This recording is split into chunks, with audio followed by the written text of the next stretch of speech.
Blood tasted like copper and regrets.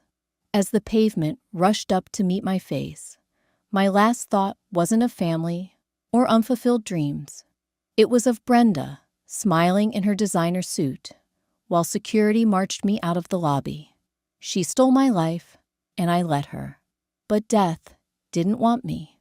Instead, I woke up 3 months earlier, sitting at my cubicle, hearing her expensive heels clicking toward my desk. This time, I'm not fixing her mistakes. I'm giving her enough rope to hang herself.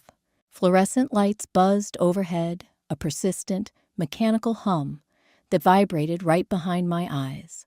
I gasped, my hand slamming flat against the cheap laminate of my desk. My lungs heaved. I expected the agonizing crush of steel, the freezing rain, the sickening snap of my own ribs. Instead, I smelled stale drip coffee and toner. I stared at my hands. There was no blood, no road grit embedded in my palms. My fingernails were perfectly manicured, coated in a sensible, boring, neutral polish. Slowly, I lifted my head. The beige walls of my cubicle boxed me in. A calendar pinned to the partition read, May 14th. My breath hitched. May 14th. The day it all started.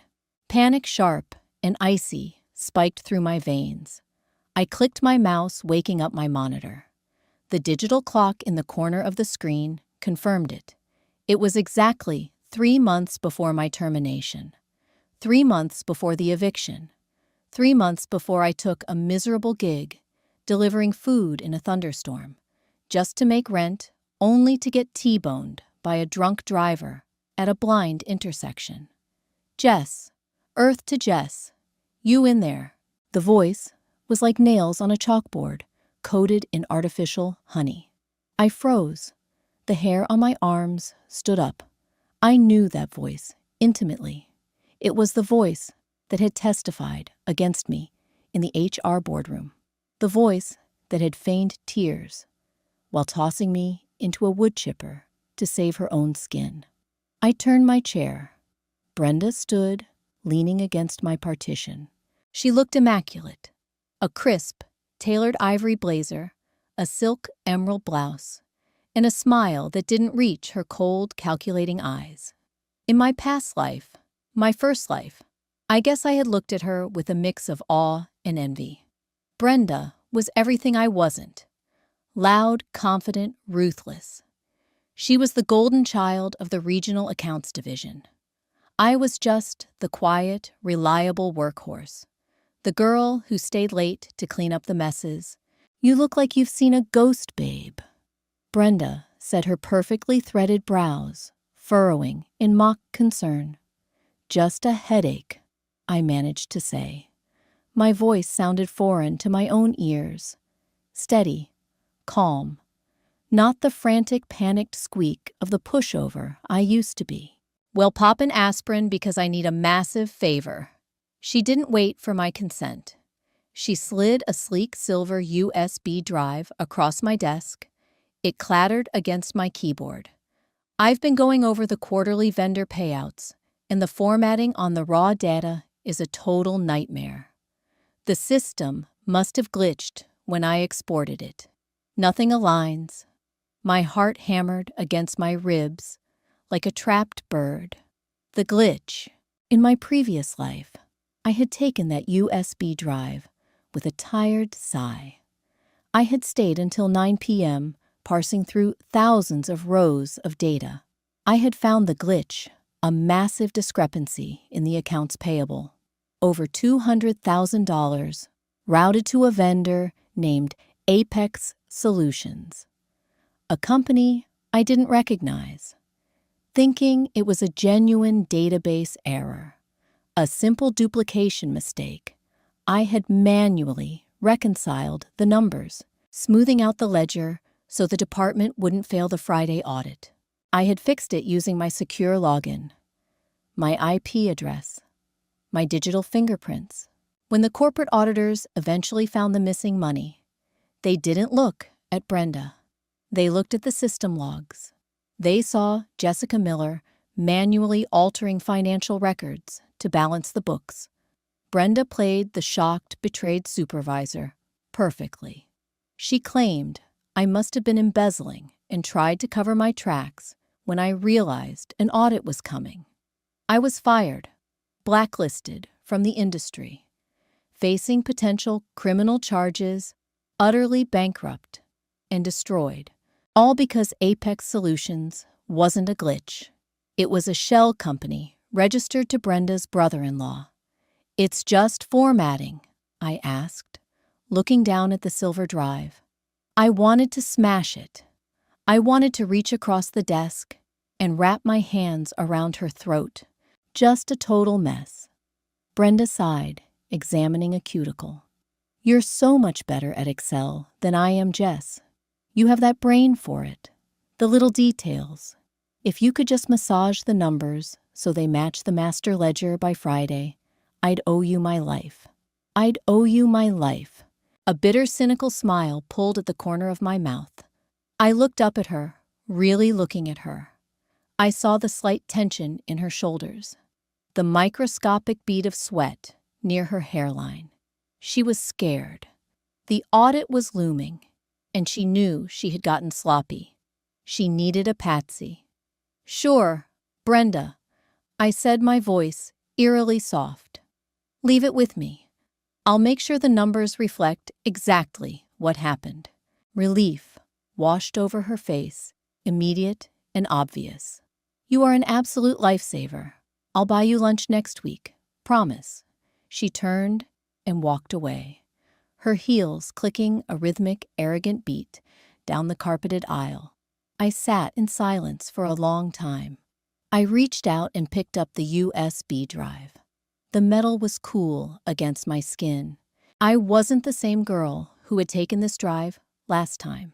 That girl was dead on a rain-slicked highway. I plugged the drive into my tower. The notification chimed. I wasn't going to fix her glitch. I was going to document it. The office buzzed around me, oblivious to the war that had just been declared in Cubicle 4B. Phones rang. Keyboards clattered. Someone down the hall laughed loudly at a terrible joke. I sat perfectly still, staring at the raw data sprawling across my dual monitors. Row 450, row 812, row 1105. There they were, the fraudulent invoices, disguised as routine consulting fees and software licensing renewals. They were buried deep, scattered randomly among legitimate payouts to hide the pattern. Brenda wasn't a master criminal, but she was cunning. She knew that our boss David only looked at the bottom line aggregates. He never drilled down into individual line items. As long as the total expenditure matched the projected budget, David signed off and went back to his golf magazines. My fingers hovered over the keyboard. The urge to immediately march into David's office and throw the drive on his desk was overwhelming, but I stopped myself. I had to think logically. I had to think like a predator. If I went to David now, it was my word against Brenda's. She was a senior account manager. I was a junior data analyst. She was charismatic, well-liked, and pulled in major clients. I was the quiet girl who ate a turkey sandwich at her desk every day. She would claim I misunderstood the data, or worse, she'd flip the script early and say I had generated those invoices. The USB drive had no metadata, proving she created the files. She was smart enough to scrub the author properties before handing it to me. I needed an ironclad paper trail. I needed her to hang herself. First, I opened a hidden encrypted folder on my personal cloud drive. I couldn't use the company server. IT could wipe that in a heartbeat if HR demanded it. I dragged the original unedited file into the cloud. Next, I opened my company email. I drafted a message to Brenda. "Hi, Brenda. Just confirming receipt of the vendor data. USB. You dropped off at my desk regarding the formatting errors. I'm looking at the discrepancies, now specifically the recurring entries for Apex Solutions. Since they don't have standard vendor ID tags, do you want me to manually reconcile them to match the master ledger as you requested? Best Jess. I hit send. Then I waited. My stomach churned with a toxic mix of anxiety and adrenaline. This was the bait. If she called me on the phone or walked over to my desk to answer verbally, she was being cautious. If she replied via email, her arrogance had overridden her caution. 10 minutes passed. I busied myself by opening a blank spreadsheet, making it look like I was hard at work. I felt a shadow fall over my desk. Hey, Jess. It was Greg from accounting. He held a coffee mug plastered with a faded cartoon logo. Greg was decent, tired, overworked, but honest. In my past life, Greg had been the only one who looked at me with pity as I packed my cardboard box. He hadn't spoken up for me, but he hadn't cheered for my downfall either. Hey, Greg, what's up? Just wondering if you're pulling the Q2 projections today, he said, taking a slow sip. David is breathing down my neck for the overhead variances. I can have them to you by 3, I replied. Greg nodded, looking past me to my screen. You doing vendor payouts? Thought Brenda handled the initial scrub. She does, I said smoothly. She just asked me to look over a few formatting issues. Greg snorted. Formatting issues. Right. Translated, she dumped her grunt work on you so she could browse Zillow. I saw her looking at beach houses in Cabo earlier. Cabo. So that's what 200 grand bought you. My jaw tightened, but I forced a light chuckle. You know how it is. Team player and all that. Don't let her walk all over you, Jess, Greg muttered, turning to leave. She's a shark, and sharks only care about their next meal. I know, I thought, watching him walk away. I've already been eaten once. A sharp ping from my computer pulled my attention back. An email notification. It was from Brenda. I clicked it open, holding my breath. Hey, babe. Yes, exactly. Don't worry about the missing vendor. IDs for Apex. They are a legacy contractor, and the system always spits their tags out wrong. Just manually adjust the cells so the final columns balance for David's Friday review. You're a star. I exhaled a long, shaky breath. A genuine, terrifying smile spread across my face. She did it. She put the instruction to alter financial records in writing. She confirmed her knowledge of the dummy company. I immediately took a screenshot of the email, capturing the time and date stamp. I saved the email as a PDF and uploaded both to my encrypted cloud folder. I forwarded the email to my personal secure Proton Mail account for good measure. The trap was set. Now I just had to play the waiting game. Instead of altering the file as instructed, I created a duplicate. I spent the next 3 hours doing exactly what she asked. On the dummy file, I balanced the books. I hid the fraud. I made the numbers sing a beautiful, deceptive song. I saved it on the USB drive. But the original file, the one with the glaring bleeding wounds of her embezzlement, I sent that directly to the corporate auditing team's anonymous tip portal, scheduled to deliver at 8 a.m. on Friday, just 2 hours before David's review meeting. At 4:45 p.m., I walked over to Brenda's glass-walled office. She was on her phone, laughing loudly. When she saw me, she held up a manicured finger, signaling for me to wait. I stood there, perfectly content. She hung up and beamed at me. Tell me good news, Jess. I placed the silver USB drive on her pristine glass desk. All done. The formatting is fixed, and the bottom line balances perfectly with the master ledger. Smooth sailing for Friday. Brenda let out a dramatic sigh of relief, dropping the drive into her designer purse. I literally love you. I don't know what I'd do without you. You'll never have to find out, I said quietly, holding her gaze. She blinked a brief flash of confusion, crossing her features at my tone, but her vanity quickly dismissed it. Right. Well, have a great night. See you tomorrow. See you Friday, Brenda. I walked out of the building. The evening air was cool and crisp.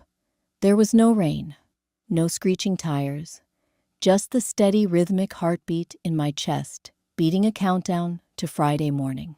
Wednesday dragged like a wounded animal. The air in the office felt suffocating heavy with the weight of what I knew and what was coming. I spent the day playing the perfect, docile subordinate. When Brenda strolled in 40 minutes late, clutching a massive iced coffee and complaining loudly about the traffic on the interstate, I didn't roll my eyes. I nodded sympathetically. When she dropped a stack of disorganized, coffee-stained expense receipts on my keyboard and asked me to alphabetize them because her nails were drying, I simply said, "No problem." Every time I looked at her, I saw the blinding headlights of the truck that had ended my previous life. I saw the eviction notice pinned to my apartment door. I felt the agonizing, hollow panic of sitting in the HR office while she lied through her perfectly whitened teeth. Keeping my rage buried was a physical effort. It sat in the back of my throat, tasting like ash. Around noon, Greg paused by my cubicle. He held 2 foil-wrapped sandwiches and tossed one onto my desk. Turkey and Swiss. "You look like you're going to murder someone, Jess," he said, pulling up a spare chair. "Take a break. Eat." I forced my facial muscles to relax. Just focused. Friday's review is coming up. "Yeah, well, David is already in a mood," Greg muttered around a mouthful of bread. "Corporate has been riding his case about our division's overhead. He actually yelled at the copier this morning." I filed that information away. David was feeling the pressure from above. That made him dangerous, but it also made him vulnerable. If a massive discrepancy was uncovered, his first instinct wouldn't be to investigate quietly. It would be to panic and cover his own ass. He would want a scapegoat immediately. In my past life, that scapegoat was me. This time, I had already built the cage for the real culprit. Brenda seems relaxed.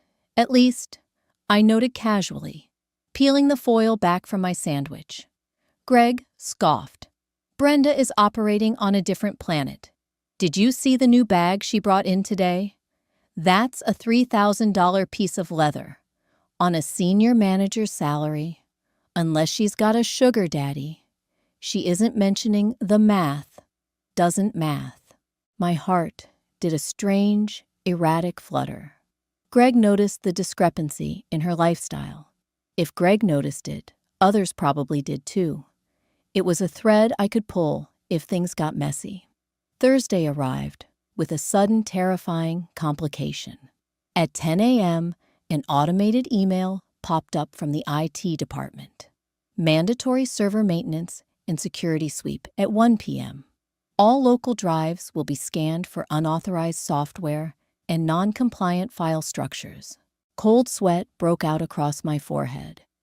My encrypted cloud folder was secure, but the temporary duplicate files I had created to build the timeline were still lingering in my computer's recycle bin.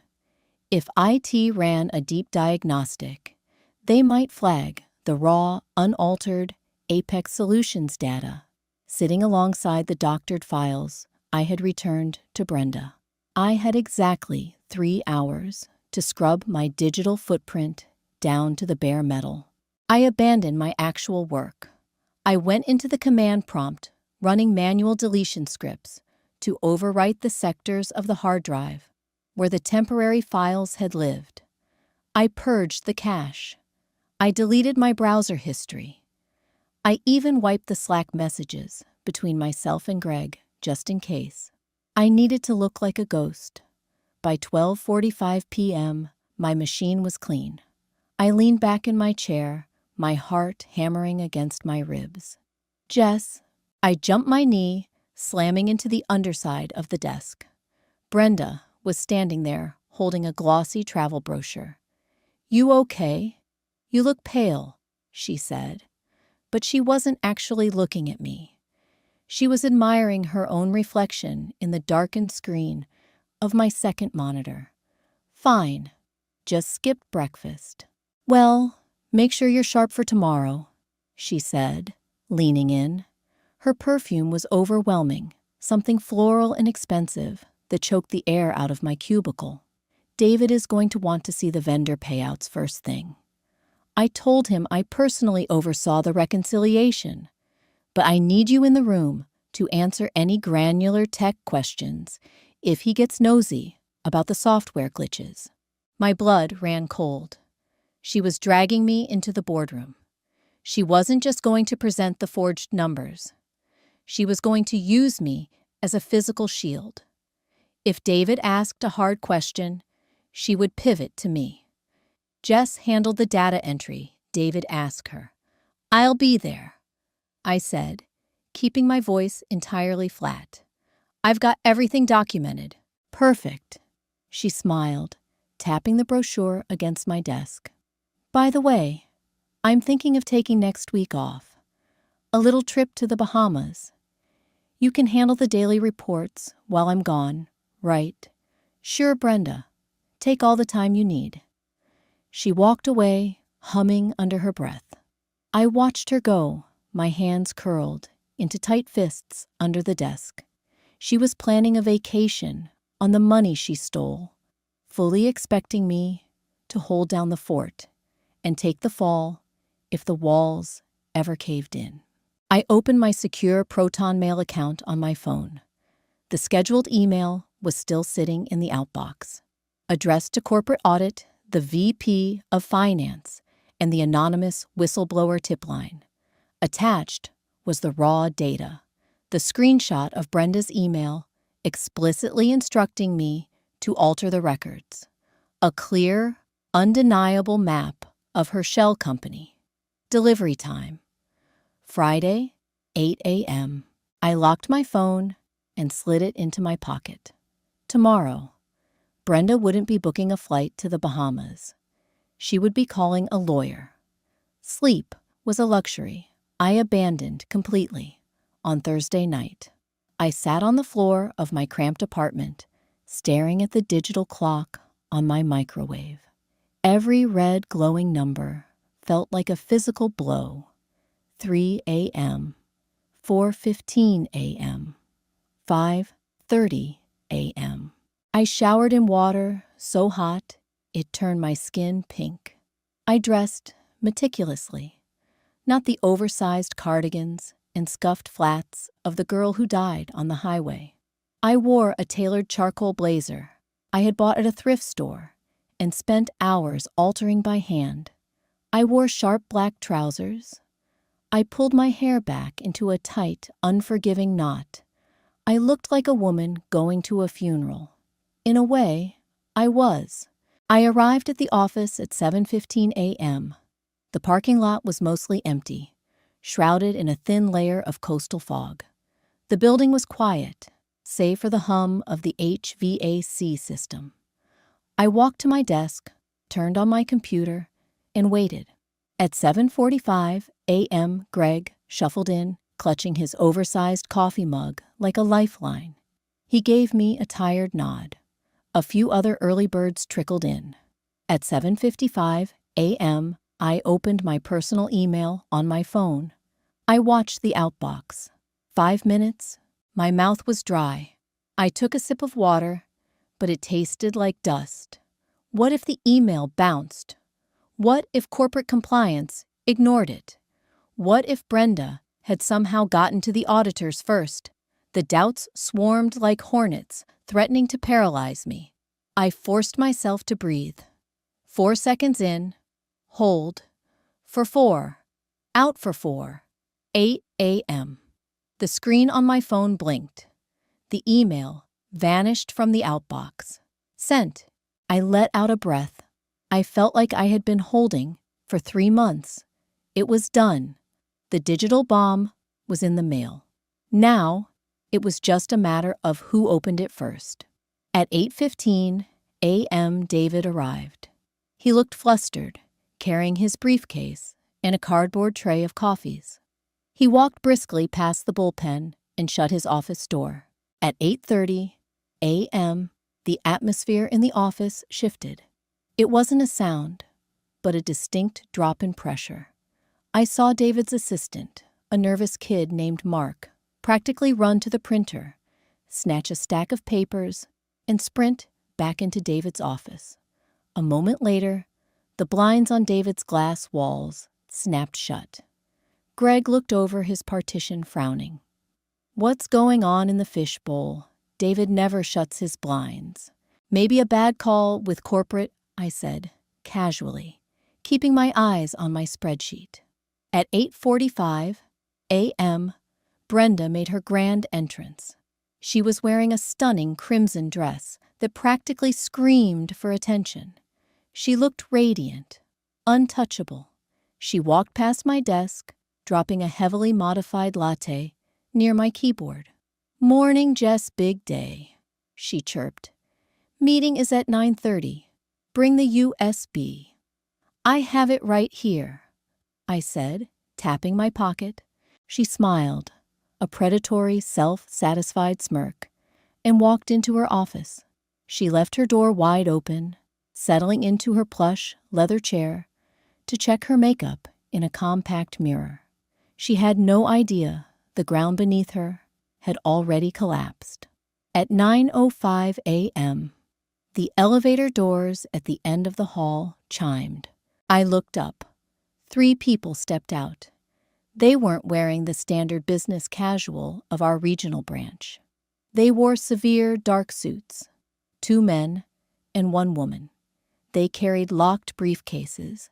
They bypassed the receptionist, completely, their faces grim and set in stone.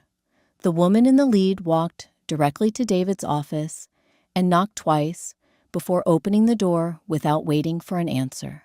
The bullpen went dead silent. Keyboards stopped clattering. Greg slowly lowered his coffee mug. "Who are they?" Someone whispered, 2 rows down. "Corporate," Greg replied, softly, his eyes wide. "That's Sarah Jenkins, head of internal audit. They only come down from Chicago if someone is getting walked out." My pulse hammered a frantic rhythm against my throat. The trap had snapped shut. 10 agonizing minutes passed. The entire floor pretended to work, but every eye was locked on David's closed door. We could hear muffled voices, not the words, but the cadence. David's voice, high-pitched and defensive. The auditor's voice, flat and unyielding. Then, David's door flew open. David stood there, his face completely drained of color. He looked like he was about to be sick. He scanned the bullpen, his eyes darting frantically until they landed on Brenda's open office door. "It's Brenda!" David's voice cracked. It wasn't a request. It was a command. Brenda looked up from her computer, visibly startled by his tone. She forced a laugh, standing up and smoothing her crimson skirt. "Everything okay, David? We have our review in 20 minutes. "Now," David barked. Brenda's smile faltered. For the first time since I had woken up in this timeline, I saw genuine fear flicker in her eyes. She grabbed her notebook and walked out of her office, the click of her heels entirely lacking their usual arrogant rhythm. As she passed my desk, she paused. She looked at me, an unspoken question in her eyes. "Did you fix the glitch?" I looked back at her. I didn't nod. I didn't smile. I just stared at her with dead cold eyes. She swallowed hard and walked into David's office. The heavy wooden door slammed shut behind her, echoing like a gunshot across the silent floor. Minutes stretched into hours. At least that's how it felt in the bullpen. Nobody was typing. Nobody was on the phone. The collective gaze of 25 employees remained glued to the frosted glass of David's office. We were a jury, waiting for a verdict we couldn't hear. Next to me, Greg ripped a paperclip into tiny, jagged pieces. "Someone is getting fired," he murmured, barely moving his lips. "Jenkins doesn't fly out here to hand down performance improvement plans. She's the Grim Reaper of regional branches." I kept my eyes on my dual monitors. My screensaver bounced a generic company logo from corner to corner. I tracked it breathing in a steady, calculated rhythm. 4 seconds in, 4 seconds out. The panic of my past life tried to claw its way up my throat, a phantom memory of sitting in that exact room, crying, pleading, watching David refuse to meet my eyes, while Brenda patted my arm with mock sympathy. Not this time, I reminded myself. The armor is on. At exactly 9:22 a.m., David's door opened again. Mark, his young assistant, stepped out. He looked completely shell-shocked. He swallowed hard, his Adam's apple bobbing in his throat, and walked straight toward my cubicle. The bullpen grew impossibly quieter. You could hear the hum of the fluorescent lights. "Jess," Mark squeaked. He cleared his throat and tried again, aiming for a professional register. "Jessica, David needs you in his office. Bring whatever files you were working on for the quarterly review." Greg shot me a look of pure, unadulterated pity. He thought I was collateral damage. He thought Brenda had just handed me over as the sacrificial lamb to appease the Chicago auditors. "Sure," I said, my voice remarkably even. I unplugged the silver USB drive from my tower. I stood up, smoothing the wrinkles from my charcoal trousers. I didn't rush. I walked down the carpeted aisle with the measured, deliberate pace of an executioner ascending the scaffold. I felt the eyes of my co-workers on my back. I ignored them.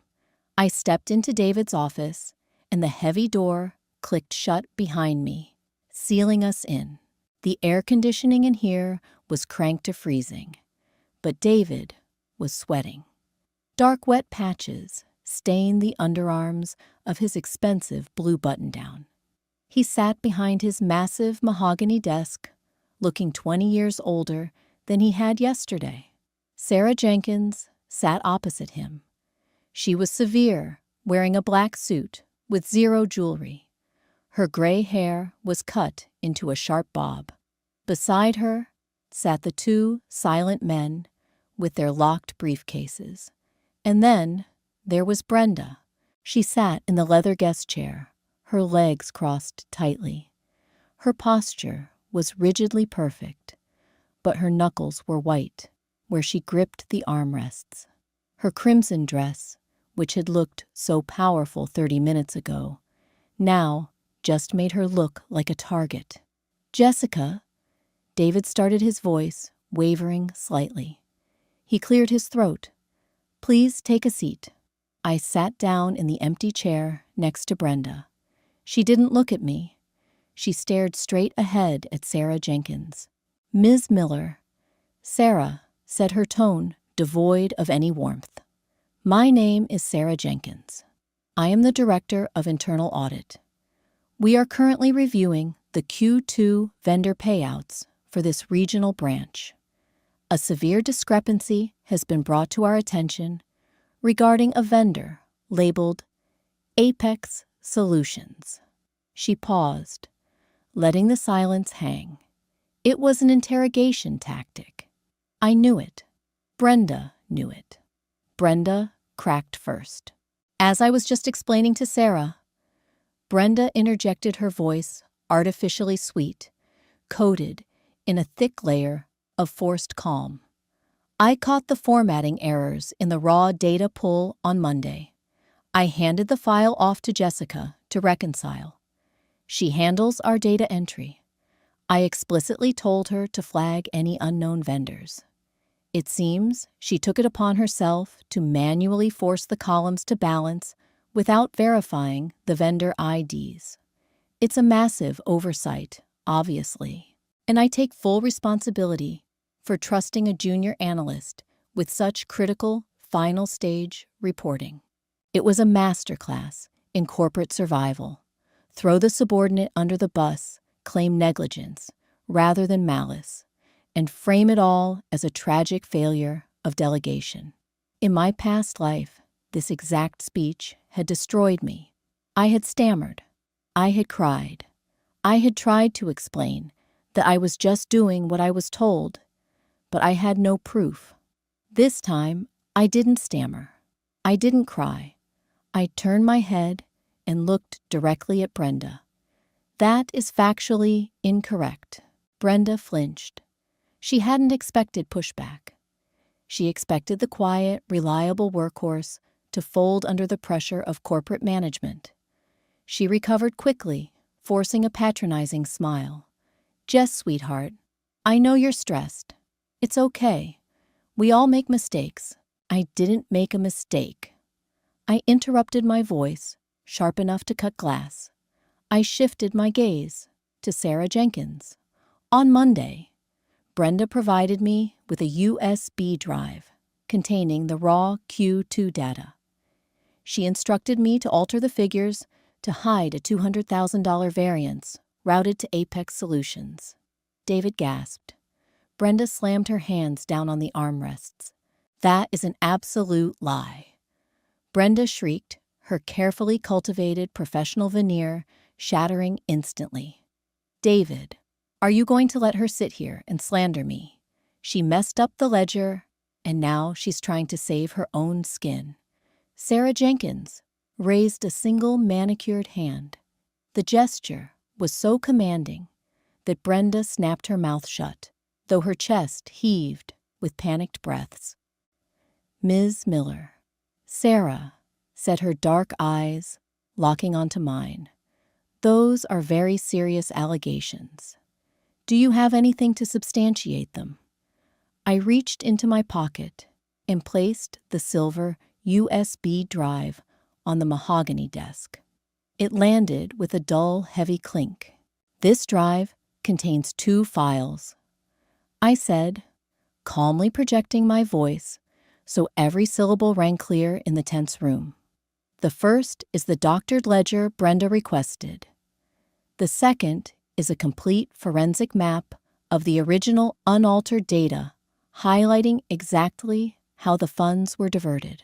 More importantly, I have a copy of the email Brenda sent me on Tuesday at 1:14 p.m. Brenda went entirely rigid.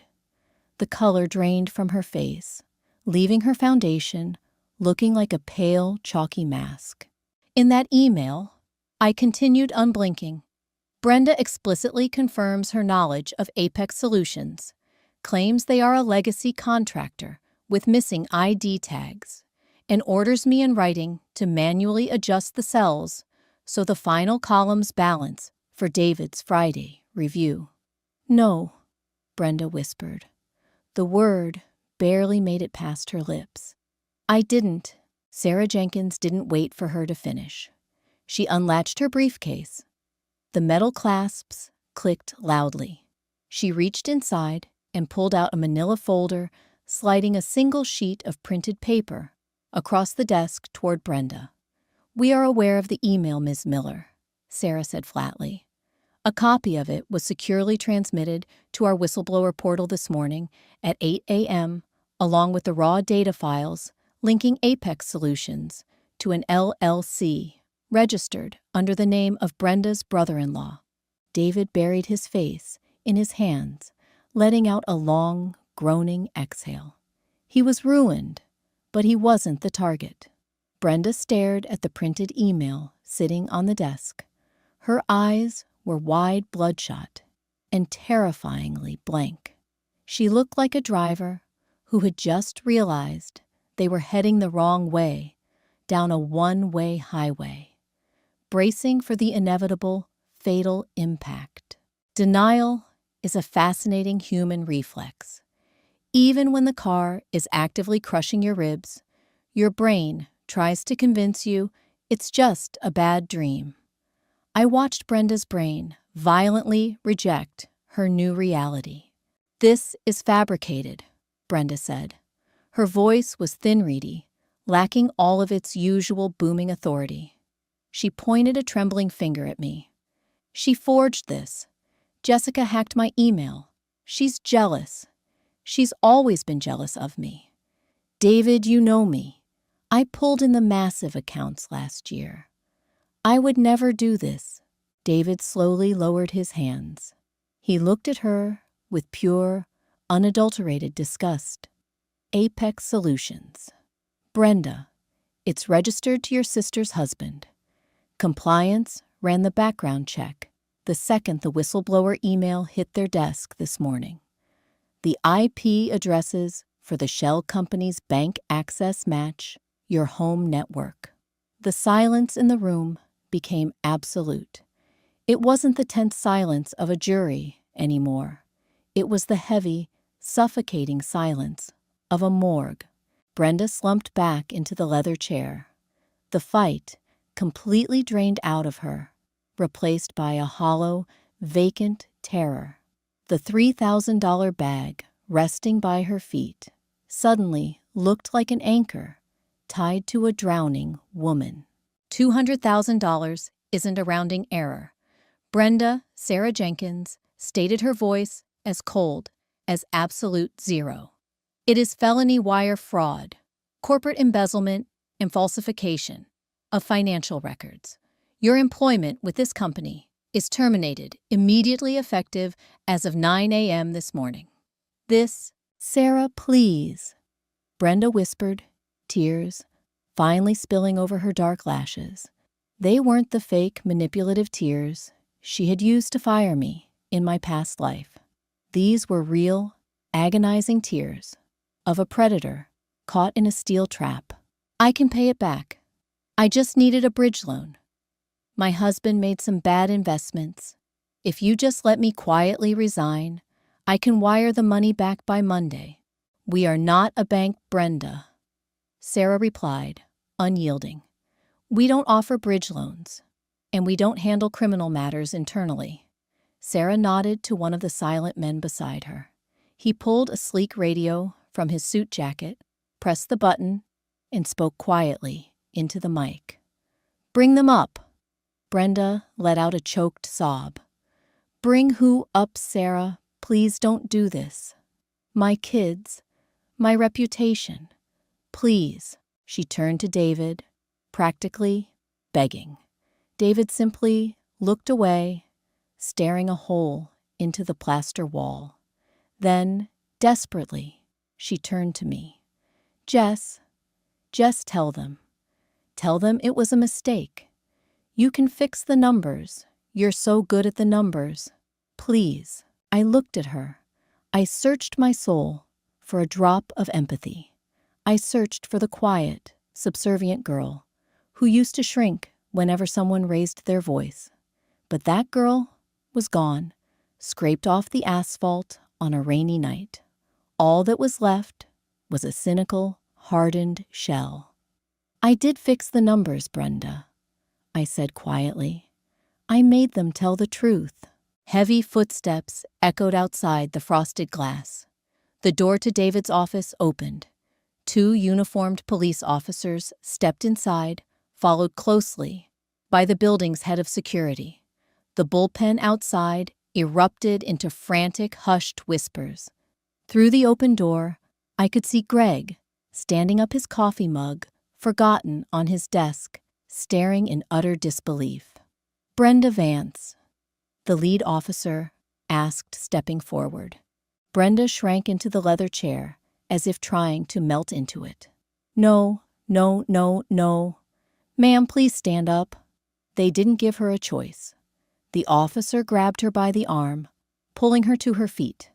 The crisp lines of her crimson dress crumpled. She wept, openly now, ugly guttural sobs that echoed violently in the small office. The officer pulled her arms behind her back. The metallic click, click, click of the handcuffs snapping into place was the loudest sound I had ever heard. It was the sound of a timeline snapping back into place. It was the sound of gravity returning to my world. They marched her out of the office. I stood up and followed them to the doorway, watching as the police escorted her down the main aisle of the bullpen. Every single employee was standing. Nobody said a word. They just watched. Brenda kept her head down her meticulously styled hair, falling forward to hide her mascara-stained face. She passed my cubicle. She passed the water cooler. She passed the glass double doors of the lobby. In my previous life, I had walked that exact path. I had carried a cardboard box while Brenda watched from the comfort of her glass office, sipping an expensive latte, wearing a satisfied smirk. I had walked out into a thunderstorm, broken and destitute. Today, there was no thunderstorm. The morning sun was burning through the coastal fog, casting sharp, bright geometric shadows across the carpet. I didn't smile. I didn't cheer. There was no overwhelming surge of cinematic triumph. Instead, I just felt incredibly, wonderfully light. A crushing, suffocating weight had been lifted off my chest. Sarah Jenkins stepped up beside me, watching the elevator doors close behind the police officers. "You did the right thing, Ms. Miller," Sarah said quietly, her tone softening, just a fraction of a degree. "It takes courage to blow the whistle on a superior, especially someone as entrenched as her." "I just documented my work," I replied softly, keeping my eyes on the closed elevator doors. "Well, your documentation saved this branch from a federal indictment down the line," Sarah noted. She turned to me, offering a curt, professional nod. "David is going to need a lot of help sorting through the wreckage of her accounts. I suggest you get some coffee. It's going to be a long weekend." "I don't mind," I said. And for the first time since waking up at my desk 3 months ago, I actually meant it. I'm very good with the details. Coffee tasted different that Friday. Bitter dark and incredibly satisfying. I stood in the break room, watching the dark liquid fill my ceramic mug, listening to the frantic, hushed voices bleeding through the walls. The bullpen had devolved into a hive of paranoid speculation. Nobody was typing. Nobody was answering the phones. They were gathered in tight clusters near the water cooler, glancing nervously at the empty, dark cavern of Brenda's glass office. I took a slow sip. It burned my tongue, grounding me in the present reality. I wasn't dead. I wasn't broke. I was standing in the very building I had been marched out of in my previous life, holding a warm mug, watching the dust settle after a perfectly executed demolition. "You're awfully calm for someone who just watched their boss get hauled out in handcuffs." I turned. Greg was leaning against the doorframe, arms crossed over his rumpled blue shirt. He looked exhausted, but his eyes were sharp, calculating. He was re-evaluating me. The quiet, mousy data entry girl who ate generic brand yogurt at her desk had just leveled the highest-earning manager in the regional branch. "I just gave corporate the numbers, Greg," I said, softly stepping around him to grab a paper napkin. "Numbers don't panic. They just are." Greg snorted a dry, humorless sound. "Right. Well, David is having a full-blown meltdown in the fishbowl. Sarah Jenkins practically gutted him for letting this slide under his nose. He's calling for you." I threw the napkin in the trash. "Let him wait a few minutes. I haven't finished my coffee." Greg stared at me, his eyebrows raising slightly. In the past, if David sneezed, I was there with a tissue. Now I was making the regional director wait. Greg nodded slowly, a faint smirk playing on his lips. Take your time, Jess. I think you've earned it. When I finally walked into David's office, 10 minutes later, the temperature in the room was stifling.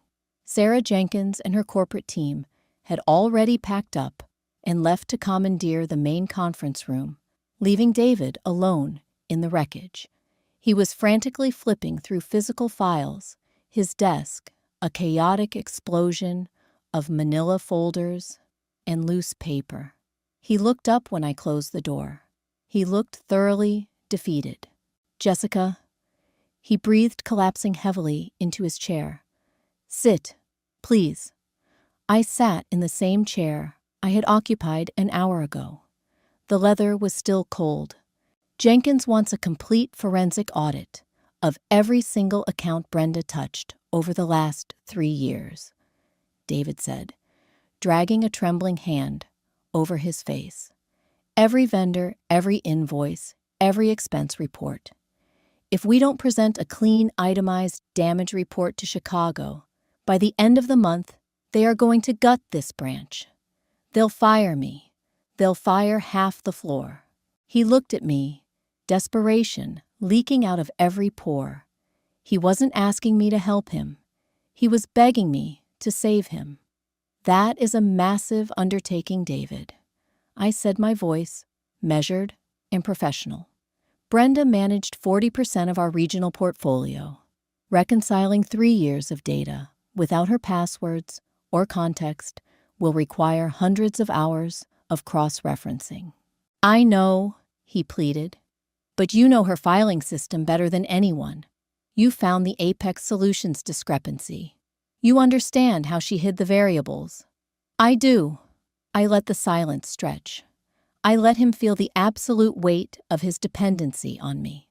I leaned forward, resting my elbows on my knees. But I am currently classified as a junior data analyst. My job description covers basic entry in weekly aggregate reporting. What you are asking for is a senior forensic auditor's workload. David blinked, temporarily, stunned by my directness. Jess, we are in a crisis, and I am willing to solve it, I interrupted smoothly. But I won't do it on a junior salary, and I won't do it from a cubicle.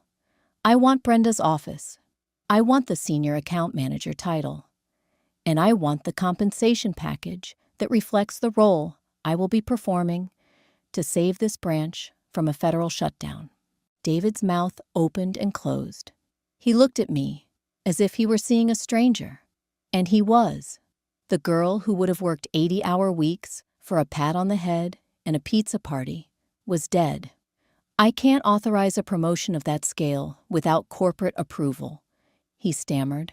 Sarah Jenkins respects results, I countered. Call her. Tell her you've appointed an internal lead to spearhead the forensic scrub, someone who already demonstrated the competence to catch the fraud. She won't care about the title or the salary. She only cares about stopping the bleeding. David stared at the chaotic mess of papers on his desk, then at the empty guest chair where Brenda had sat in handcuffs. He swallowed hard. Okay, Jess. Move your things into the office today.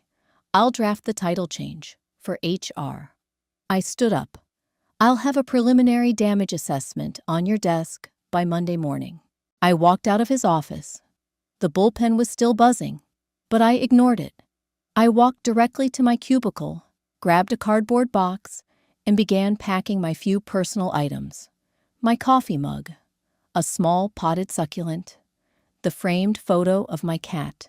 Greg popped his head over the partition. Fired? He asked, genuine concern briefly flashing across his face. Promoted, I said, simply. I picked up the box and walked past him, heading straight for the glass-walled office at the end of the aisle. I opened the door. The heavy floral stench of Brenda's expensive perfume still lingered in the air. I walked over to the thermostat, cranked the AC, and propped the door open to air it out. I sat down in the plush leather chair. I ran my hands over the smooth mahogany of the desk. I looked out through the glass walls at the bullpen below. August 14th arrived 3 weeks later, the day I was supposed to die. I didn't take a gig delivering food. I didn't drive in the rain. I sat in my new spacious apartment, paid for by my substantial salary increase, and watched the thunderstorm lash against the thick glass of my living room window. Lightning fractured the sky, illuminating the city in harsh, brief flashes of silver. I poured myself a glass of expensive red wine. I sat on my sofa, listening to the violent drum of the rain, entirely safe, entirely dry. The timeline had tried to break me, but I had broken it instead. October blew into the city with a bitter, biting chill. The leaves on the maple trees lining the avenue had turned the color of dried blood, brittle and ready to fall. I sat in a sterile, windowless conference room in a law firm downtown. The air smelled of lemon pledge and expensive leather. Across from me sat Sarah Jenkins, calmly reviewing a stack of legal documents. Beside her was a young, sharp-eyed corporate attorney hired by the company. We were waiting for the deposition. Brenda hadn't gone quietly. After the initial shock wore off, her survival instincts had kicked in. She had hired an aggressive defense attorney who immediately tried to muddy the waters, filing motions to suppress the digital evidence and claiming that I had fabricated the email to steal her job. It was a desperate, flailing strategy, but in the realm of white-collar crime, delaying the inevitable was often the best a lawyer could do. The heavy wooden door clicked open. Brenda walked in. I kept my face perfectly neutral, but internally, the shock was profound. The polished, untouchable predator from May was completely gone. She looked small. Her tailored designer suits had been replaced by a baggy, generic beige blouse and dark slacks. Her meticulously dyed blonde hair showed an inch of dark gray threaded roots. The fake tan had faded, leaving her skin sallow and exhausted. The dark circles under her eyes were bruised and heavy. Speaking of months of sleepless nights, she didn't look at me. She kept her eyes glued to the polished grain of the conference table as she took her seat beside her lawyer, a harried-looking man in a cheap suit. Her husband had filed for divorce 2 weeks after her arrest, freezing their joint assets to protect himself from the federal seizure orders. She had lost the house. She had lost the $3,000 bags. She had lost the illusion. "Let's get this on the record," the corporate attorney said, smoothly, clicking a digital recorder on the table. For the next 2 hours, I sat in silence, while Brenda's lawyer threw every pathetic defense he could muster against the wall. He questioned my credentials. He questioned the security of the company's internal servers. He suggested that because I was the one who manually altered the final ledger, I was the sole mastermind of the fraud. Sarah Jenkins dismantled him with surgical precision. She produced the server logs, the IP addresses tracing the Apex Solutions bank accounts to Brenda's personal laptop, the metadata from the original, unaltered Excel file proving Brenda had created it, and finally, the printed screenshot of the email. "Your client explicitly instructed Ms. Miller to alter financial documents to obscure a missing $200,000. Sarah stated, her voice echoing coldly in the small room. "We have the timestamps. We have the digital fingerprint. If this goes to a jury, Ms. Miller will testify exactly to what happened, supported by undeniable forensic evidence. The prosecution will not ask for leniency. Brenda's lawyer sighed, pinching the bridge of his nose. He leaned over, covering his microphone, and whispered fiercely into Brenda's ear. Brenda squeezed her eyes shut. A single tear escaped, tracking slowly down her pale cheek. She looked up, and for the first time since walking into the room, she met my gaze. There was no anger left in her eyes, no arrogance, just a hollow, desperate pleading. She wanted me to fix it. Even now, after everything, she wanted the quiet, data entry girl to take the blame, to smooth over the glitch in her life, to save her. I looked back at her. I didn't offer a sympathetic smile. I didn't frown. I just stared at her with the absolute chilling apathy she deserved. She was a stranger to me now, just a variable in a spreadsheet that had finally been corrected. Brenda's shoulders collapsed. The last remaining fight drained out of her, leaving nothing but an empty shell. "My client," her lawyer said, clearing his throat and sitting back up, "is prepared to discuss a plea arrangement. In exchange for avoiding a protracted trial, she will plead guilty to 1 count of wire fraud and provide full restitution." Sarah Jenkins didn't smile, but a glint of absolute finality settled in her eyes. "The state will recommend 36 months in federal lockup. No early parole." Brenda let out a small, pathetic whimper, burying her face in her hands. 36 months. 3 years. Her life as she knew it was entirely, irreparably over. The deposition wrapped up shortly after. The legal formalities were just white noise to me at that point.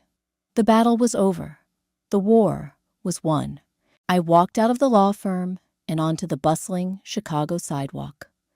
The wind whipped past me, biting at my cheeks, but I didn't pull my coat tighter. I let the cold air hit me. It felt bracing. It felt real. I walked toward the subway station, my heels clicking a steady, confident rhythm against the concrete. I didn't look back at the towering glass building where Brenda was signing her life away. I didn't care what happened to her anymore. The hatred that had fueled me, that had kept me awake for weeks, had finally burned itself out, leaving behind a clean, solid foundation. I pulled my phone from my pocket. An email notification popped up. It was from David. "Jess Corporate just approved the Q4 budget you restructured. Fantastic work. Jenkins wants you to fly out to Chicago next month to present your forensic auditing model to the other regional branches. Let's touch base on Monday." I smiled. A real, genuine smile. I wasn't a victim anymore. I wasn't collateral damage. I was the architect of my own life, and the numbers finally added up exactly the way I wanted them to. Winter arrived with a brutal, unapologetic freeze. Ice coated the outer panes of my office glass, distorting the city skyline into jagged watercolor smears of gray and steel. Inside, the ambient temperature was a perfect, regulated 70 degrees. I sat at my mahogany desk, reviewing the final restructuring protocols for the Q1 transition. The soft hum of my computer tower was the only sound in the room. My phone buzzed quietly against the wood. A calendar alert illuminated the screen. "Brenda, sentencing hearing, 2 p.m. I closed my laptop. I didn't legally need to be there. The state had secured the plea deal weeks ago, cutting through the red tape of a prolonged trial. There would be no dramatic cross-examinations, no surprise witnesses pointing fingers. Just a judge stamping a piece of paper and a pair of federal bailiffs escorting a broken woman through a side door. But I needed to see it. I needed to watch the final grain of sand drop through the hourglass. Greg knocked twice on my open door before leaning in. He held a thick stack of finalized vendor contracts, dropping them heavily into my outbox. He smiled a genuine relaxed expression that erased the deep stress lines he used to carry around. "These are ready for your signature, boss," he said, tapping the paper. "Also, the team is heading down to O'Malley's around 5. First round is on David, assuming his corporate retention bonus actually cleared. You in." I looked at Greg. In my past life, he had been a passive, exhausted observer to my execution. In this life, he was a loyal deputy. It wasn't because he was inherently good or bad. It was simply because the power dynamic dictated his loyalty. People adapt to gravity. I was the center of gravity now. "I'll try to swing by," I said, standing up and slipping my arms into my heavy wool trench coat. "I have an errand to run downtown first." Greg glanced at the wall clock, then back to me. A flicker of understanding crossed his face. He knew exactly what today was. Closure. Accountability. I corrected, gently. He nodded once, tapping his knuckles against the doorframe. "See you at O'Malley's, Jess." The federal courthouse was a monolith of limestone and dark oak. It smelled of harsh floor wax, old paper, and anxious sweat. The air inside the courtroom felt heavy, suffocatingly formal. I slipped into the back row of Gallery B, just as the bailiff called the room to order my dark coat, blending into the shadows of the rear benches. Brenda stood at the defense table. She wore a flat generic gray pantsuit that hung loosely on her diminished frame.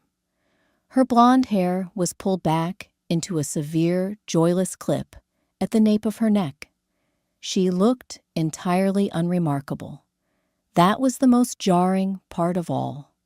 Stripped of the designer labels, the stolen money, and the unearned predatory arrogance, she was just an ordinary, desperate person who had made an incredibly stupid choice. The judge, a stern woman with thick reading glasses perched on the edge of her nose, shuffled a stack of manila folders. She didn't offer a grand speech. She didn't moralize or lecture. The machinery of justice was completely devoid of emotion. It only processed facts and statutes. In the matter of the state versus the defendant, the judge began her voice, dry and mechanical. She read the charges: wire fraud, embezzlement of corporate funds. The plea agreement was formally entered into the permanent record. The court accepts the negotiated plea. The defendant is hereby sentenced to 36 months in a federal correctional facility, followed by 5 years of supervised release. Full financial restitution in the amount of $212,000 is ordered. The gavel fell with a sharp, wooden crack. It wasn't a loud noise, but it echoed violently in my chest. It was the exact opposite of the sickening crunch of a car bumper against bone. It was the sound of a fractured timeline finally sealing itself shut. Brenda didn't cry this time. She just nodded, vaguely, her eyes glazed over, staring at a scuff mark on the wooden floor. The bailiff stepped forward, flanking her on both sides. As they turned her toward the secure side exit, her gaze swept across the sparse gallery. She saw me. For a fraction of a second, the deadness in her eyes shifted. A tiny, agonizing spark of recognition flared. It wasn't anger. It wasn't even regret. It was a haunting, terrible realization of exactly what she had thrown away. She had dug a shallow grave meant for me, and I had simply handed her the shovel. I didn't break eye contact. I didn't offer a triumphant smile. And I didn't glare. I just watched her with absolute, unyielding calm. The heavy oak door swung shut behind her, clicking firmly into its frame. Gone. I walked out of the courthouse and onto the wide concrete steps. The late November wind was biting, slicing sharply through the wool of my coat, but I welcomed the sting. I pulled a pair of leather gloves from my pocket and slipped them on. Traffic snarled on the street below. Yellow cabs honked angrily at pedestrians. People rushed past on the sidewalk, entirely consumed by their own tiny chaotic universes. The world hadn't stopped spinning just because Brenda went to prison. The universe didn't care about justice or karma. The universe only cared about cause and effect. In my first life, I had allowed myself to be an effect, a passive object acted upon by outside forces. I had believed that keeping my head down, doing good work, and staying quiet would be a shield. It wasn't. Weakness in a corporate ecosystem isn't seen as a virtue. It's seen as an open invitation to be consumed. I stopped at the corner crosswalk. The light was red. A heavy commercial delivery truck rumbled past its massive tires, kicking up a spray of icy slush from the gutter. I watched it go, feeling the rhythmic, steady thump of my own heartbeat in my chest. There was no phantom pain, no lingering echo of crushed ribs or fading vision.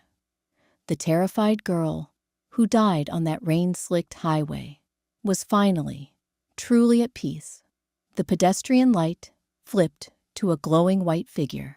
I stepped off the curb and walked forward, blending smoothly into the crowd, entirely alive, entirely awake, and perfectly in control of my own steps.